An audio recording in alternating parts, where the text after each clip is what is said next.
లేఖనాలను పరిశీలించడానికి. ఇంకా ఈ నెలలో మరి ఇది చివరి యొక్క ఆదివారం. ఇంకా ఈ ఆదివారంతో క్రిస్మస్ యొక్క ఆరాధనలు కూడా ఇక ఈ నెలతో ముగిసిపోతుంటాయి. ఇంకా తర్వాత 31st నైట్ జనవరి 1 అయిన తర్వాత ఇంకా పండగ జనాభా అనేవారు ఎవరో కూడా చర్చిలో కనబడరు. అందుకే ఒక భక్తుడు అంటాడు, నేను ఎప్పుడూ చెప్తుంటాను, క్రైస్తవులకి పండగ అనేది ప్రతిరోజు వస్తే బాగుంటుంది. ఎందుకంటే ఆ రోజు ఎక్కువగా చర్చిలో కూడుకునేది, ఆ రోజు ఎక్కువగా చర్చిల్లో జనం కనపడేది. మిగతా దినాల్లో కనుక చూస్తే కనుక కనిపించేది తక్కువగా ఉంటారు. కాబట్టి ప్రతిరోజు కూడా పండగ అనేది వస్తే కనుక వచ్చేవారు కూడుకుంటారనక ఆలోచన. ఇంకా దేవుని యొక్క వాక్యంలోనికి వెళ్ళి మనం ఆలోచిస్తే కనుక ప్రభువైన యేసుక్రీస్తు వారు ఈ లోకానికి వచ్చినవి అనేకమైన సందర్భాలు ఉన్నవి. ఆయన రావడానికి యేసుక్రీస్తు వారు ఒక్క కారణాన్ని బట్టి లోకానికి రాలేదు. ఆయన రావడానికి చాలా కారణాలు ఉన్నవి. అవన్నీ కూడా మనం ధ్యానించుకుంటూ వస్తుంటే కనుక చాలా విషయాలు బైబిల్లో నుంచి బయటకు వస్తూనే ఉంటాయి. యేసుక్రీస్తు వారి యొక్క జననంలో చాలా సంగతులు అనేవి బయటకు వస్తూనే ఉంటాయి. తవ్వుతున్న కొలది బయటపడుతూనే ఉంటాయి.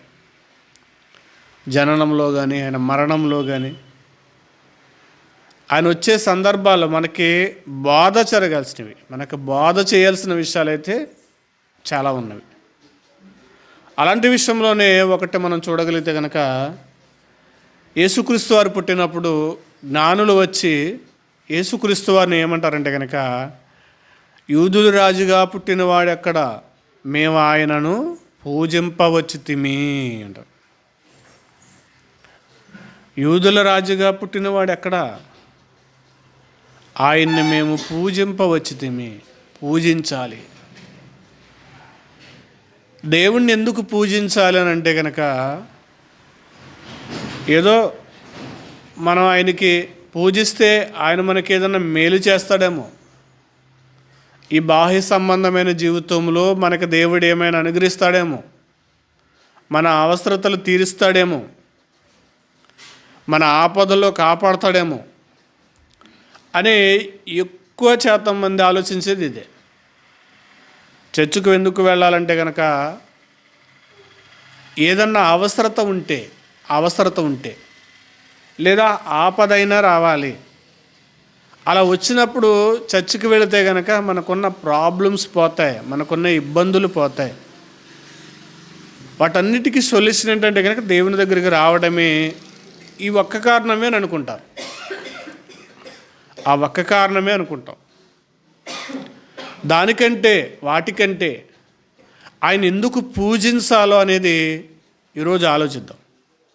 యేసుక్రీస్తు ప్రభుల వారిని ఎందుకు పూజించాలి, అసలు ఆయన్ని పూజించాల్సిన అవసరత ఏంటి? తూర్పు దేశం నుండి వచ్చిన జ్ఞానులు బాలుడుగా ఉన్న, శిశువుగా ఉన్న, అంటే 2 సంవత్సరాలు బాలుడిగా ఉన్న యేసుక్రీస్తు వారికి మ్రొక్కారంట. యూదుల రాజు దగ్గరకు వచ్చి, హేరోదు దగ్గరకు వచ్చి, యూదుల రాజుగా పుట్టినవాడు ఎక్కడా అని అడిగారు. చూద్దాం సందర్భాన్ని చూసి అసలు ఆయన ఎందుకు పూజించాలో ఇదన్నా మనము తెలుసుకుందాం. మత్తయి సువార్త 2వ అధ్యాయము, 2వ వచనం నుండి మనం చూడగలిగితే కనుక, రాజైన 2వ వచనం, యూదుల రాజుగా పుట్టినవాడెక్కడనున్నాడు, తూర్పు దిక్కున మేము ఆయన నక్షత్రమును చూసి ఆయనను పూజింపవచ్చుతామని చెప్పిరి. ఏరోదు రాజు ఈ సంగతి వినినప్పుడు అతడును అతనితో కూడా యెరూషలేములో ఉన్న వారందరూ కలవరపడి, ఏ ఆయన పుడితే ఈయనకి కలవరం ఏంటి? ఎందుకు కలవరం వచ్చింది? అసలు జ్ఞానులు ఏమన్నారంటే కనుక, యూదుల రాజుగా పుట్టినవాడు ఎక్కడ, మేము ఆయన్ని పూజించాలి. చూడ్డానికి వచ్చామంటలేదు వాళ్ళు, మేము ఆయన్ని పూజించాలి, మొక్కడానికి వచ్చాం మేము. రాజుకి ఎప్పుడు మొక్కుతారంటే కనుక, రాజరిక వ్యవస్థగా నడుపుతున్నప్పుడు. ఇప్పుడు ఒక అధికారి వచ్చాడు అనుకోండి, నమస్కారం అండి అంటారు. ఎందుకని? ఒక అధికారి అయ్యాడు, ఒక హోదా వచ్చింది. హోదా వచ్చిన తర్వాత నమస్కరిస్తారు. మనం చదివిన రాజుల యొక్క చరిత్రలో చూస్తే కనుక, రాజరాజ మార్తాండ మీకు సలాము, మీకు నమస్కారం అని తల వంగి నమస్కరిస్తాండి, మీకు బానిసలము రాజుకు చేస్తారు. ఎందుకని? మీకు బానిసలం, మీరు మమ్మల్ని పరిపాలిస్తున్నారు కదా, మీరు మా పరిపాలకుడు కాబట్టి మేము మీకు బానిసలు, మీకు సలాం కొట్టాలి. ఈ 5 సంవత్సరాలు పరిపాలించే ఎమ్మెల్యేలు కానీ ఎంపీలు కానీ వీళ్ళు కానీ చూస్తే కనుక, ఈ 5 సంవత్సరాల్లో ఎలక్షన్ టైంలో మనకు దండం పెడతారు. తర్వాత వాళ్ళకి అనిపించినప్పుడల్లా కూడా మనం వాళ్ళకి నమస్కారం పెట్టాలి. ఒకసారే పెడతారు వాళ్ళు, ఇంకా 5 సంవత్సరాలు మనం వాళ్ళకి కనబడినప్పుడల్లా నమస్కారం పెట్టుకుంటూ వెళ్ళాలి. ఇప్పుడు రాజుగా యేసుక్రీస్తు వారు ఎంపిక ఇంకా కాకముందే యేసుక్రీస్తు వారి గురించి చెప్పబడిన మాటను బట్టి, ఇదిగో యూదుల రాజు పుడతాడు, యాకోబులో ఒక నక్షత్రం ఉదయిస్తుందన్న విషయాన్ని బట్టి జ్ఞానులు యెరూషలేమునికి వచ్చారు. యెరూషలేముకు వచ్చిన తర్వాత యెరూషలేములో మొట్టమొదటిగా జ్ఞానులు అడిగిన ప్రశ్న, యూదుల రాజుగా పుట్టినవాడు ఎక్కడ ఉన్నాడు? తూర్పు దిక్కున మేము ఆయన నక్షత్రమును చూసి ఆయనను పూజింపవచ్చితిమనగానే యూదుల రాజుకి అక్కడ ఉన్న వారందరికీ కూడా కలవరం మొదలైంది.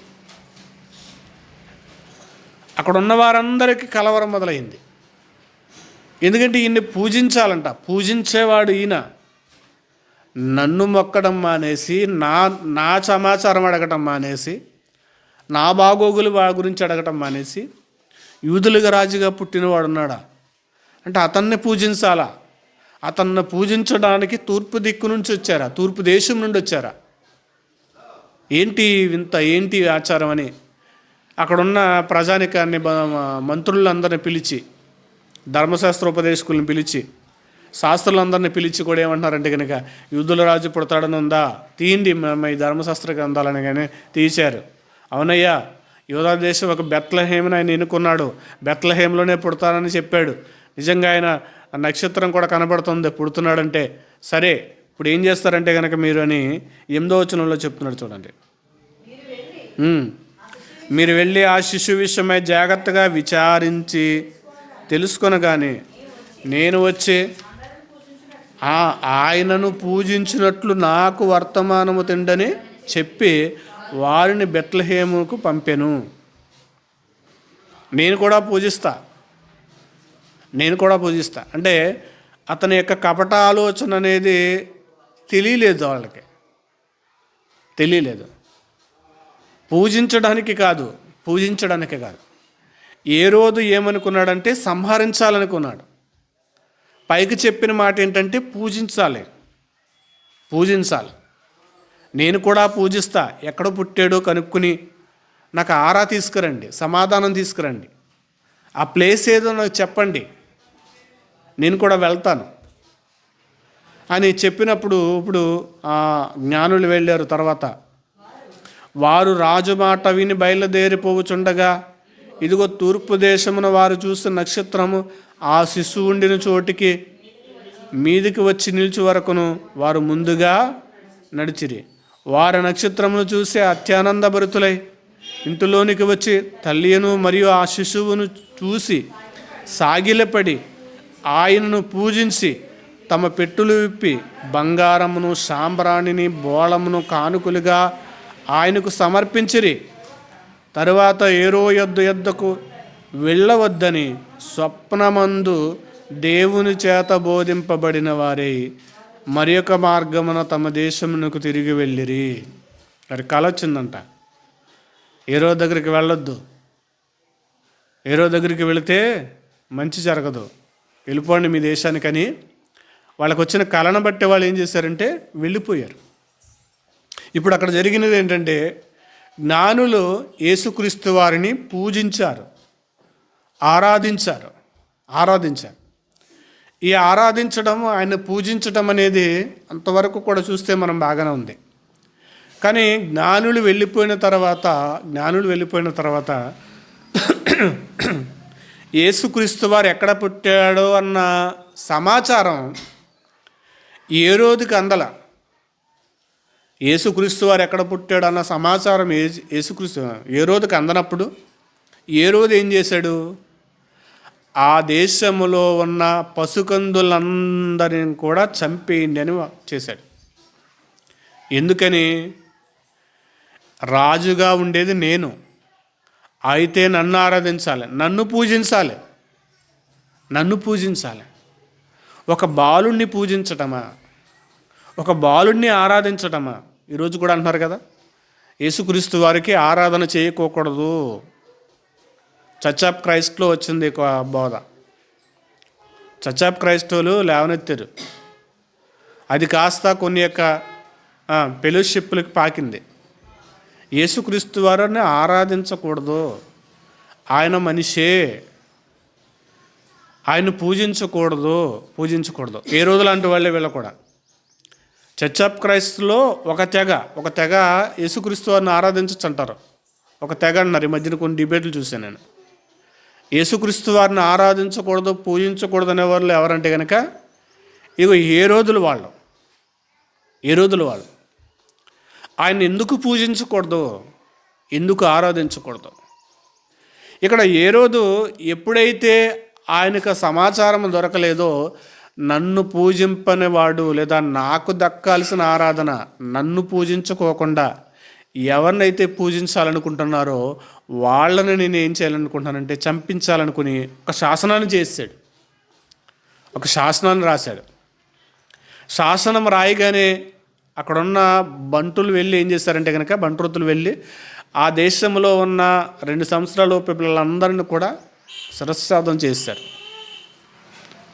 నరికి చంపేశారు. ఆ దేశంలో అప్పుడంతా కూడా రక్తం ఏరులుగా పారింది. అయితే సేమ్ సిచ్యువేషన్ కూడా ఒక సందర్భాన్ని జ్ఞాపకం చేసుకుంటే కనుక దానియేలు, షద్రక్, మేషక్, అబేద్నెగోల విషయంలో కూడా సేమ్ సిచ్యువేషన్ కూడా కనబడుతుంది. సందర్భం వేరైనా కానీ కొంచెం పోలిక అనేది అక్కడ కనబడుతుంది, షద్రక్, మేషక్, అబేద్నెగోల విషయంలో కూడా జరిగిన సందర్భం ఏంటంటే కనుక రాజు ఒక ప్రతిమను నిలబెడతాడు. రాజు యొక్క ప్రతిమను నిలబెట్టి రాజు యొక్క ప్రతిమకు నమస్కరించాలి. సామాన్యులేమి సామంతులేమి అందరూ కూడా దాని ఎదుట సాగిలపడాలని ఒక శాసనాన్ని రాశాడు. శాసనం రాసేమన్నాడంటే, ఒకవేళ నేను చేయించిన ప్రతిమకు నమస్కరించకపోతే కనుక ఇదిగో మండుచున్న వేడిమి గల అగ్నిగుండంలోనికి వారిని పడేయండి. ఈ శాసనము చేయబడినప్పుడు అక్కడ ఆ శాసనాన్ని ధిక్కరించే 3 వ్యక్తులు ఉన్నారు, షద్రక్, మేషక్, అబేద్నెగోలు. వీరు 3 కూడా దేవుణ్ణే పూజించేవాళ్ళు, దేవునికే మ్రొక్కేవాళ్ళు, దేవునికి తప్ప దేనికి మొక్కని వాళ్ళు వీళ్ళ 3. అక్కడ రాజు ఎలాగైతే శాసనము చేశాడో ఇక్కడ హేరోదు కూడా శాసనం చేశాడు. ఇదిగో నాకు దక్కాల్సిన గౌరవము మరొకడికి దక్కటం ఏంటి, కాబట్టి వాడు పుట్టినప్పుడే చంపేయండి వాడిని అని శాసనం చేశాడు. వాడు పుట్టినప్పుడు చనిపోవాలి. ఇదిగో నన్ను తప్ప ఇంకెవరిని జ్ఞాపకం చేసుకోకూడదు, ఈ యోధా దేశానికి నేనే రాజుగా ఉండాలి అనుకున్నాడు. ఇక్కడ కూడా షద్రక్, మేషక్ ఆ దేశంలో ఉన్న ఆ రాజు ఆ రాజు చేయించిన ఆ ప్రతిమకు నమస్కరించిన వాడిని అగ్నిగుండంలో పడవేయాలి. ఇక్కడ జరిగిన సందర్భాన్ని మనం జాగ్రత్తగా చదువుతూ ధ్యానం చేసుకుందాం. ఒక మంచి విషయాన్ని ఇక్కడ మనం ఈరోజు ఆలోచిద్దాం. దానియేలు గ్రంథము 2వ అధ్యాయము 3వ అధ్యాయము. దానియేలు గ్రంథము 3వ అధ్యాయము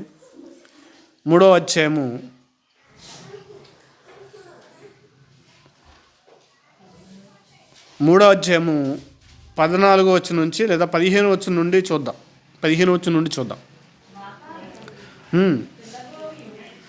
బాకాను పిల్లను గ్రోమి పెద్ద వీణను సింఫోనియను విచింపకయు సకల విధములైన వాయిద్యధ్వనులను మీరు వినుచు సమయంలో సాగిలపడి నేను చేయించిన ప్రతిమకు నమస్కరించుటకు సిద్ధముగా ఉండని ఎడల సరే, మీరు నమస్కరింపని ఎడల తక్షణమే మండుచున్న వేడిమి గల అగ్నిగుండంలో మీరు వేయబడుదురు. నా చేతిలో నుండి మిమ్మును విడిపింపగల దేవుడెక్కడున్నాడు అన్నాడు. ఒకటి ఇక్కడ రాజు బాగా భారీ డైలాగ్ చెప్పాడు అన్నమాట. నేను చెప్పినది చేయకపోతే కనుక మండుచున్న వేడిమి గల అగ్నిగుండంలో పడవేయను. నేను చెప్పేది చేయాలి. నేను చేసేదే శాసనం, నేను రాసేదే శాసనం. నేను రాసేదానికి ప్రతి ఒక్కరూ కూడా ఏం చేయాలంటే కనుక సరెండర్ అవ్వాలి, లోబడాలి. ఒకవేళ నేను చెప్పినట్టు చేయకపోతే కనుక నా నుంచి తప్పించగల దేవుడు ఎవడైనా ఉన్నాడా అని భారీ డైలాగ్ చెప్పాడు. చెప్పినప్పుడు ఇంకా చూద్దాం. షద్రక్ మేషక్ అబేద్నెగోలు రాజుతో ఇలాగ చెప్పిరి, నెబుకద్నెజరు, ఇందును గూర్చి నీకు ప్రత్యుత్తరం ఇవ్వాలన్న చింత మాకు లేదు. ఇంకా చెప్పాలంటే నువ్వు అడిగిన దానికి సమాధానం చెప్పే ఓపిక కూడా మాకు లేదు.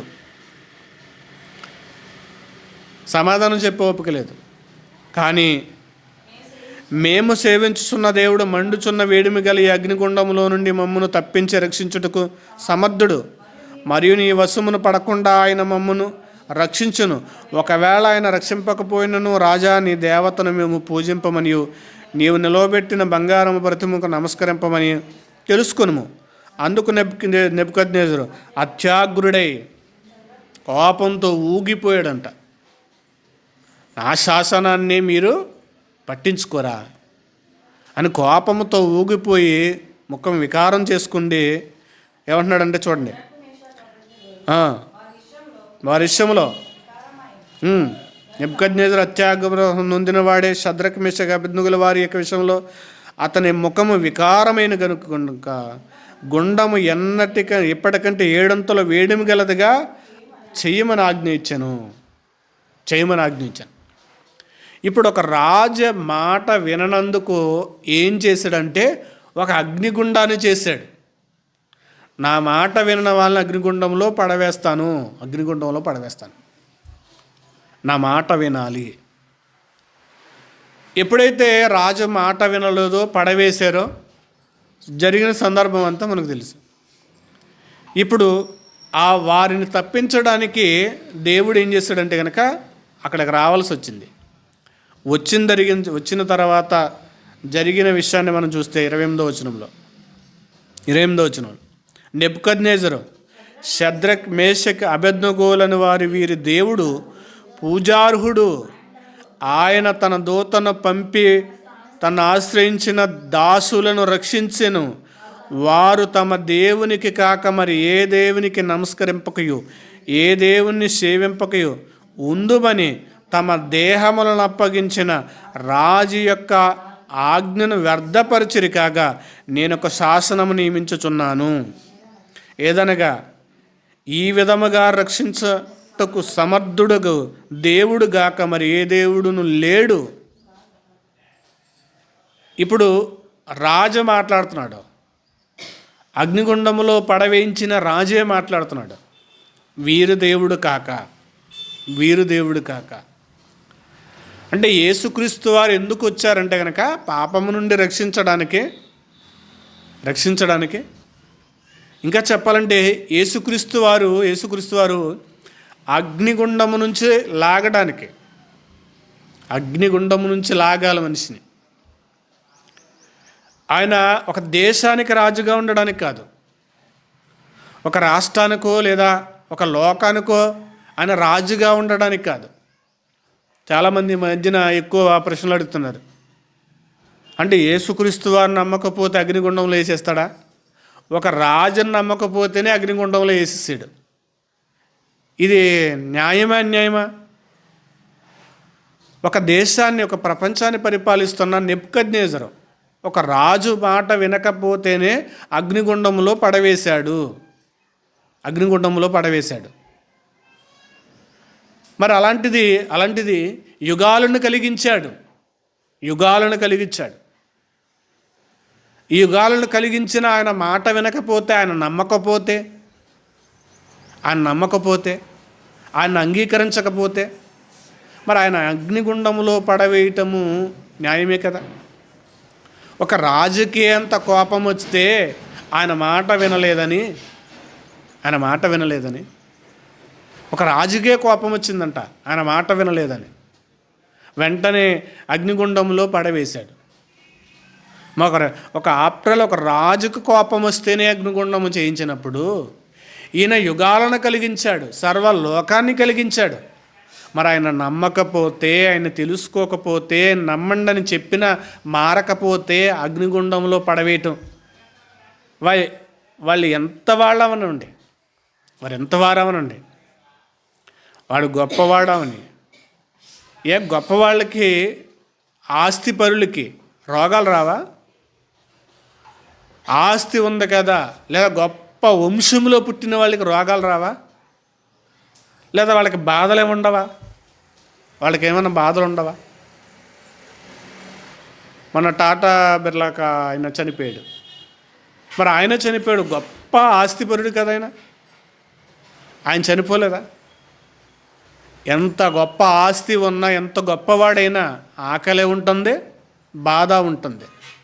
మరి గొప్పవాడైతే ఆయన నమ్మకూడదేంటి? గొప్పవాడు ఎవడికి? మనకి మాత్రమే గొప్పవాడు. దేవుడి దృష్టిలో అందరూ జీరో, సమానమే. మరి గొప్పవాళ్ళైనా, సామాన్యులైనా, లేకపోతే వాళ్ళ తత్వవేత్తలైనా, సామంతులైనా ఆయన దృష్టిలో మాత్రం చిన్నవాళ్లే. ఆయన దృష్టిలో, మన దృష్టిలో ఒకవేళ పెద్దవాళ్ళగా మనం లెక్కలు గణించవచ్చు, కానీ వాళ్ళందరూ కూడా సామాన్యులే. ఎవరు చనిపోయినా గానా ఆయన అంగీకరించకుండా వారు నరకానికి వెళ్తారు. ఒక రాజే చేశాడు ఒక శాసనాన్ని, నన్ను పూజించకుండా, నన్ను ఆరాధించకపోతే కనుక అగ్నిగుండంలో పడేయడానికి. ఒక రాజే శాసనాన్ని చేశాడు, నేను కాకుండా యూదులకి రాజా, నేనే యూదులకి రాజుగా ఉండాలి, నేను కాకుండా మరొకడు పుట్టాడా, వాడు బ్రతకూడదని ఒక శాసనాన్ని చేసి చిన్నపిల్లలందరినీ చంపించాడు. ఇది న్యాయమా అన్యాయమా? నేను కాకుండా అనుకుంటున్నారు. అంటే యేసుక్రీస్తు వారు ఎందుకు ఈ జన్మించవలసి వచ్చిందంటే ఆయనను పూజించాలి. ఎందుకు పూజించాలంటే కనుక ఆయన అగ్నిగుండములో నుండి తప్పించగల సమర్థుడు. అగ్నిగుండములో నుంచి తప్పించగల సమర్థుడు ఒక్కడే ఉన్నాడు, ఆయన యేసుక్రీస్తు వారు. ఆయన తప్ప అగ్నిగుండములో నుంచి తప్పించడానికి ఎవరి వల్ల కాదు. ఆయనే తప్పించగలడు. నరకమనే అగ్నిగుండము నుంచి తప్పించడానికి ఆయనే. అందుకే ఆయన ఏం చేయాలంటే మ్రొక్కాలి, ఆయన్ని పూజించాలి, ఆయన ఆరాధించాలి.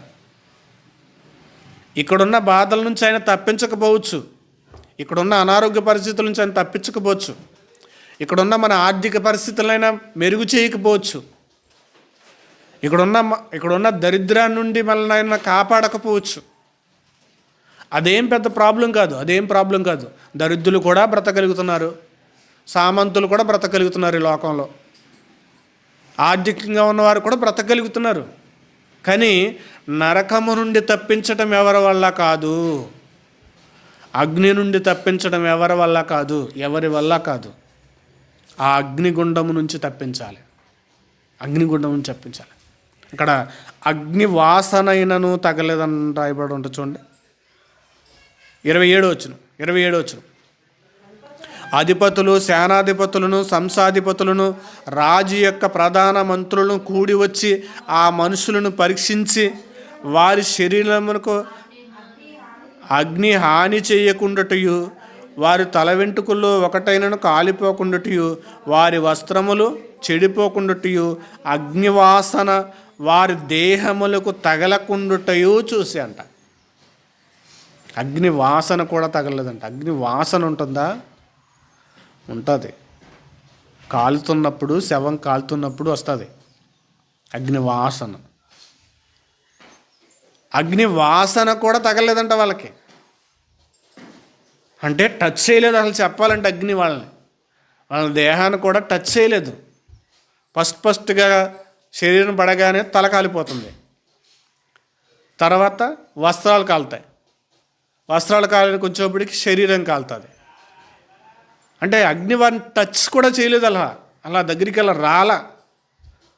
అగ్నిలో పడేసినా కానీ వాటర్ ప్రూఫ్ అన్నట్టుగా అగ్ని ప్రూఫ్ దేవుడు ఏం చేశాడంటే ఏర్పాటు చేశాడు. అగ్ని వాసన కూడా తగలకుండా వారిని ఏం చేశాడంటే కాపాడాడు. యేసుక్రీస్తు వారుని ఎందుకు పూజించాలంటే కనుక అందుకు పూజించాలి. ఆయన మన పాపములు, మన అపరాధములను బట్టి అందరూ పాపము చేసి దేవుడు అనుగ్రహించు మహిమను పొందలేకపోతున్నారు. ఆయన మహిమ ఏంటంటే కనుక నేను అగ్నిగుండం నుంచి తప్పించడమే. ఆ మహిమని ఎవరు కూడా కోరుకోవట్లా, ఇష్టపడట్లా, నచ్చట్లేదు. ఏంటండి ఈ దారుణం? నమ్మకపోతే నరకంలో వేయటం ఏంటి? ఈ ప్రశ్నలు ఎక్కువ. నమ్మకపోతే నరకంలో వేయటం ఏంటండి? ఎంత దారుణం అండి! తన కన్న పిల్లలను ఎవరు చంపుకుంటారండి? చంపుకోకుండానే ఉండడానికే మొత్తుకుని మొరపెట్టేది, మారండి, సువార్త నమ్మండి, నేను దేవుడును, నన్ను పూజించండి, నన్ను ఆరాధించండి, నన్ను తెలుసుకోండి అని గొంతెత్తి అనేక చోట్ల సువార్త చెప్పి ప్రకటించేది అందుకోసమే. మరి ఈ బాధ ఎవరికి కనబడతలే. నమ్మకపోతే నరకంలో వేయడం ఏంటి? ఎంత దారుణము అంటున్నారు. నమ్మకపోతే నరకంలో వేయడం ఏంటి? నువ్వు నమ్మడానికే అన్ని ద్వారాలు తెరుస్తున్నాడు. అందరి చేత చెప్పిస్తున్నాడు. చెప్పించేది మాత్రం పక్కన పెట్టేస్తున్నారు. దానికి లోపడతలేదు. నరకంలో పేయడం ఏంటండి? ఎంత దారుణం ఏంటండి? ఒక రాజే, ఒక ఆప్రలో, ఒక దేశానికి రాజుగా ఉన్న నెబుకద్నెజరే రాజమాట వినకపోతే అగ్నిగుండం తయారు చేశాడు. అగ్నిగుండం రెడీ చేయించాడు. అందులో నేను కాల్చేస్తానని. ఒక రాజు తనలను పూజించే ఒక వ్యక్తి పుట్టాడా? నన్ను కాకుండా ఒక వ్యక్తి పుట్టాడని పసిపిల్లలందరినీ చంపించాడు. నన్ను పూజించాలి. ఈ లోకంలో మనిషిని పూజించడానికి ఇష్టపడుతున్నారు కానీ, లేదా మనుషులు చేసుకున్న వాటిని పూజించడానికి ఇష్టపడుతున్నారు కానీ, మనుషులు చేసిన దేవుణ్ణి పూజించడానికి మాత్రము ఇష్టపడట్లా. మనుషులు చేసిన దేవుణ్ణి పూజిస్తున్నారు. వాళ్ళు చేసిన దేవుళ్ళను పూజించడం అయితే ఇష్టపడుతున్నారు కానీ, ఎందుకంటే అవేం చేయవు కదా. కానీ ఆయన చేసిన ఆయన్ని మాత్రం పూజించట్లేదు. ఆయన బాలుడిగా జన్మించినప్పుడే తూర్పు దేశం నుండి జ్ఞానులు వచ్చి మేము ఆయనను పూజింపవచ్చాం. ఒక దేశం నుంచి వచ్చారంట 3 జ్ఞానులు. ఎందుకు వచ్చారంటే ఆయన్ని పూజించడానికి. ఎందుకు పూజించాలి? ఇదిగో నరకా నుండి మమ్మల్ని తప్పిస్తానన్న ఆయన, ధర్మశాస్త్రంలో రాయించిన ఆయన, ఆదాము చేసిన పాపము అందరికీ సంక్రమించింది కాబట్టి ఆ పాపము నుండి తప్పించడానికి ఇదిగో ఈయనే రావాలి కాబట్టి, ఈయన వచ్చాడు కాబట్టి. ఎందుకంటే మా పాపాల నుండి మాకు విముక్తి చేసిన దేవా అని మొక్కారు జ్ఞానులు. మా పాపాల నుండి మాకు విముక్తి తెచ్చావు, మమ్మల్ని నరకంలో పడకుండా మమ్మల్ని కాపాడడానికి వచ్చావు, అందుకు పూజించాలి యేసుక్రీస్తు వారిని. అందుకైనా పూజార్హుడు. నెబుకద్నెజరు అంటున్నాడు, మీరు మీ దేవుడు పూజార్హుడు, మీ దేవుడే పూజార్హుడు. ఈయన చేసిన పని, ఈయన చేసిన త్యాగం అనేది ఇంకెవరు చేయలేదు. కాబట్టి ఎవరు చేయలేదు. మనుషులందరూ నరకానికి వెళ్ళిపోతున్నారని ఆయనే దిగి రావాల్సి వచ్చింది. ఆయన దిగివచ్చి ఆయన ఇంత త్యాగం అనేది చేయాల్సి వచ్చింది. కాబట్టి ఆయనను ఏం చేయాలంటే కనుక పూజించాలి, ఆయన్ని పూజించాలి. కొన్ని మాటలు చూసి ముగించుకుందాం, కొన్ని ప్రశ్నలు చూసి ముగించుకుందాం. రోమిలికి రాసిన పత్రిక 9వ అధ్యాయం 5వ వచనం తెలిసిన మాటలే. రోమిలికి రాసిన పత్రిక 9వ అధ్యాయం 5వ వచనం, పితరులు వీరి వారి శరీరమును బట్టి క్రీస్తు వీరిలో పుట్టెను, ఈయన సర్వాధికారి అయిన దేవుడయ్యుండి నిరంతరము స్తోత్రార్హుడు. నాయనా, నరకము నుండి మమ్మల్ని రక్షించడానికి వచ్చావా? నరకము నుండి మమ్మల్ని రక్షించడానికి వచ్చావా? అందుకు ఆయన్ని మనం ఏం చేయాలంటే స్తుతించాలి, ఆయన మనం పూజించాలి, ఆరాధించాలి, చేతులు జోడించి ఆయన్ని నమస్కరించాలి, నరకము నుండి తప్పించడానికి. ఎవరైనా ఒక వ్యక్తి తనకున్న ఇబ్బంది నుంచి కాపాడితే, నా కోసం ఎంత త్యాగం చేశారా మీరు ఎంత సాక్రిఫైస్ చేశారా మీరు ఎంత కష్టపడ్డారు నా కోసం అని మర్చిపోరు. అలాంటిది నరకము నుండి కాపాడడానికి వచ్చాడు. అందుకే పితరులు వీరువారు శరీరం బట్టి క్రీస్తు వీరిలో పుట్టెను, ఈయన సర్వాధికారి అయిన దేవుడైండి నిరంతరము స్తోత్రార్హుడు. నిరంతరము స్తుతించాలి, ఈయన్ని కృతజ్ఞత కలిగి ఉండాలి. మనం కృతజ్ఞత కలిగి ఉండాలి, నిరంతరం మర్చిపోకూడదు. ఆయన చేసిన దాన్ని మన జీవితంలో మర్చిపోకూడదు. నరకము నుండి తప్పించాడు ఈయన, నరకము నుండి ఆయన ఏం చేశాడంటే మనలను కాపాడాడు, నరకము నుండి కాపాడాడు.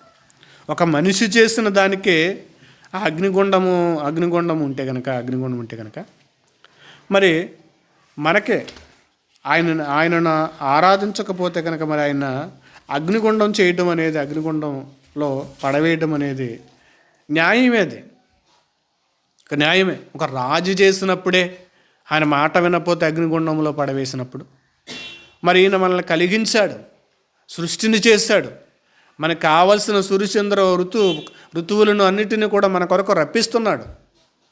చెడ్డవాళ్ళని చూడలేదు, మంచి వాళ్ళని చూడలేదు. మరి అన్ని చేసినప్పుడు ఆయన మాట వినకపోతే, ఆయన అంగీకరించకపోతే ఆయనకి ఎంత బాధ ఉంటుంది? నా కుటుంబంలో ఉన్న పిల్లలు నా మాట వినకపోతే నాకే బాధ వచ్చి, కోపం వచ్చి వాళ్ళ మందలించడము, కొట్టడం కూడా జరుగుతుంది. ఏ తల్లిదండ్రులు కూడా పిల్లల్ని కొట్టకుండా పెంచుతారా? అసలు ఒక మాట అనకుండా పెంచుతారా? పెంచరు. నా పిల్లలు నా మాట వినాలి, నేను చెప్పేది చెయ్యాలి. ఇది న్యాయమైనప్పుడు మరి ఆయన అంగీకరించకపోతే, ఆయన పూజించకపోతే, ఆయన తెలుసుకోకపోతే నరకములో పడవేయటం కూడా న్యాయమే. అందుకే ప్రకటన గ్రంథము 20వ అధ్యాయము, ప్రకటన గ్రంథము 20వ అధ్యాయము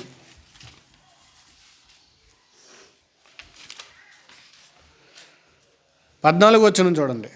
20:14 వచనం, మరణమును మృతుల లోకమును అగ్నిగుండములో పడవేయబడును. ఈ అగ్నిగుండము రెండవ మరణమును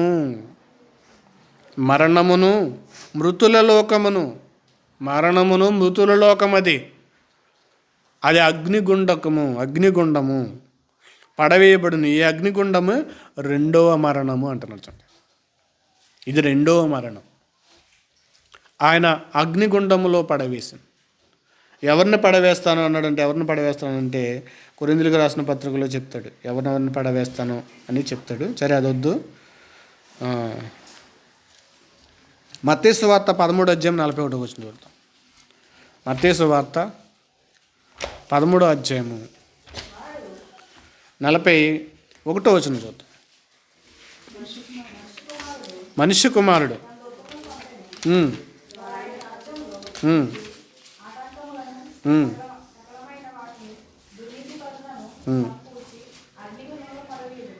మనుష్య కుమారుడు తన దూతలను పంపును, వారాయన రాజ్యములో నుండి ఆటంకములను సకల విధమైన వాటిని దుర్నీతి పరులను సమకూర్చి అగ్నిగుండములో పడవేయును. అక్కడ ఏడ్పును పండ్లు కొరుకుట ఉండును. అక్కడ ఏడ్పును పండ్లు కొరుకుట ఉండును. ఇక్కడ ఆయన పూజించడానికి నొప్పిగా ఉంది కదా, మరి అక్కడ నొప్పి పడాలి. ఆయన్ని పూజించడానికి నొప్పిగా ఉంది అందరికీ ఈరోజు. ఆయన నమ్మడానికి నొప్పిగా ఉంది కదా, మరి అక్కడ నొప్పి ఉంటుంది. అక్కడ నొప్పి ఉంటుంది. ఎక్కడో నొప్పులు పడిపోతున్నారు. అయ్యబాబు ఇలా చేస్తాడా, ఆయన నమ్మకపోతే అగ్నిగుండంలో వేస్తాడని నొప్పులు పడిపోతున్నారు కదా. ఆ నొప్పులు పడే వాళ్ళందరికీ అగ్నిగుండం అక్కడ ఉంటుంది. అక్కడ పడదు, అప్పుడు అంటారు, అప్పుడు చెప్తారు, మా దేవుడైతే ఇలాగ కాదు. గాంభీర వచనాలు పలుకుతున్నారు. ఆయన నమ్మకపోతే కనుక అక్కడ అగ్నిగుండకము. ఇక్కడ నొప్పులు పడేవారందరికీ కూడా అక్కడ అగ్నిగుండం రెడీగా ఉంది. ఒక రాజు శాసనానికి మీరితేనే ఒక అగ్నిగుండము తయారు చేసినప్పుడు, ఒక రాజుకి పూజించడానికి అర్హత లేకపోతుందనగానే పిల్లలందరినీ వధ చేసినప్పుడు సర్వాన్ని కలిగించిన, యుగాలను కలిగించిన, ఈ సృష్టిని నీ కోసము చేసిన ఆయనను నమ్మకపోతే, ఆయనను పూజించకపోతే ఆయన కూడా అగ్నిగుండంలో పడవేయడానికి వస్తున్నాడు. అది చెప్పడానికే యేసుక్రీస్తు వారు వచ్చారు. అందుకే నా తండ్రి ఇంట అనేక నివాసముల కలడు. ఇదిగో మీరందరూ కూడా నేను తిరిగి లేస్తాను, నేను మరణిస్తాను, నన్ను చిలువ వేస్తారు, నేను మూడో దిన తిరిగి లేస్తాను. ఇదిగో నేను నా తండ్రుండి లోకానికి తీసుకుపోతాను, మీరు నేనుండి లోకములకి మిమ్మల్ని తీసుకుపోతాను ఎన్ని చెప్పాడు. నేనుండే లోకానికి మీరు కూడా ఉండేలాగన, నేనుండే లోకానికి మీరు ఉండే లోకన. అంటే ఆయన చెప్పాడు, నేనుండే లోకానికి తీసుకువెళ్తా, నాతో ఉంటే. నమ్మకపోతే నరకమని ఒకటే చెప్పల. నన్ను నమ్మితే నరకం తప్పిస్తా, నన్ను నమ్మితే. రాజైన నెబుకద్నెజరుకు తెలిసింది ఏమని, మీ దేవుడు మండుచున్న ఏడిమి గల అగ్నిగుండములో నుంచి తప్పింపగల సమర్థుడీనే. ఆ అగ్నిలో పడకుండా కాపాడడానికి సమర్థుడీనే, ఇంకెవరు లేరు. వారి దేవుళ్ళు కూడా కాపాడలేరు ఈయన చేసే అగ్నిగుండం నుండి. అదే తెలుసుకున్నాడు రాజు నెబుకద్నెజరు, అదే తెలుసుకున్నాడు. వీరి దేవుడు కాక ఈ అగ్నిగుండము నుంచి తప్పించడం ఎవరి వల్ల కాదు. ఆయనే. ఎందుకంటే రాజులు ఏర్పాటు చేసే అగ్నిగుండం కొన్ని రోజులకి చల్లారిపోతుంది. ఒకవేళ అది నిత్యము మండించాలంటే మొత్తం ప్రపంచంలో ఉన్న చెట్లన్నీ నరుకుతూ పెడతా ఉండాలి. కానీ ఆయన చేసిన అగ్నిగుండం ఆరదు. అందుకే అగ్ని ఆరదు, పురుగు చావదు. ఆరని అగ్ని చేశాడు. రాజు చేసే అగ్ని అయినా ఆరిపోతుంది. మరి ఈ రాజు ముల్లోకాల మహారాజు, మహాలోకాల మహారాజు అయిన యేసుక్రీస్తు వారు చేసిన అగ్ని ఆరదంట. ఆరిపోని అగ్ని చేశాడు. ఆరని అగ్నిలో పడడానికి వెళ్ళిపోతున్న మనుషులను కాపాడడానికి వచ్చిన వాడే ఇది యేసుక్రీస్తు వారు. అందుకే జ్ఞానులు ఏం చేశారంటే ఆయన్ని బ్రొక్కారు. జ్ఞానులకి తెలుసు, ధర్మశాస్త్రం తెలుసు, వాళ్ళకి దేవుని లేఖనాలు తెలుసు, యాకోబులో నక్షత్రం ఉదయిస్తుంది కాబట్టి తెలుసు వాళ్ళకి. ఈయన ఎందుకు వచ్చాడంటే కనుక ఇదిగో మా ఆరని అగ్ని నుండి మమ్మల్ని కాపాడడానికి ఆరని అగ్ని నుంచి కాపాడడానికే వచ్చాడు. కాపాడడానికి వచ్చిన వాడిని ఎటకారం చేస్తే, కాపాడడానికి వచ్చిన ఆయన్ని ఎక్కిరిస్తే, హేళన చేస్తే తర్వాత అక్కడ ఆయన మండుతారు మంటలు. కాబట్టి ఆయన ఆరాధనకు యోగ్యుడు, ఆయన పూజకు అర్హుడు. ఇంకెవరికి లేదు అర్హత, ఆయన ఒక్కడే అర్హుడు. కాబట్టి ఆయనను మనము పూజిద్దాం. మమ్మల్ని నరకము నుండి కాపాడడానికి వచ్చిన దేవా అని ఆయన మనల్ని పూజిద్దాం.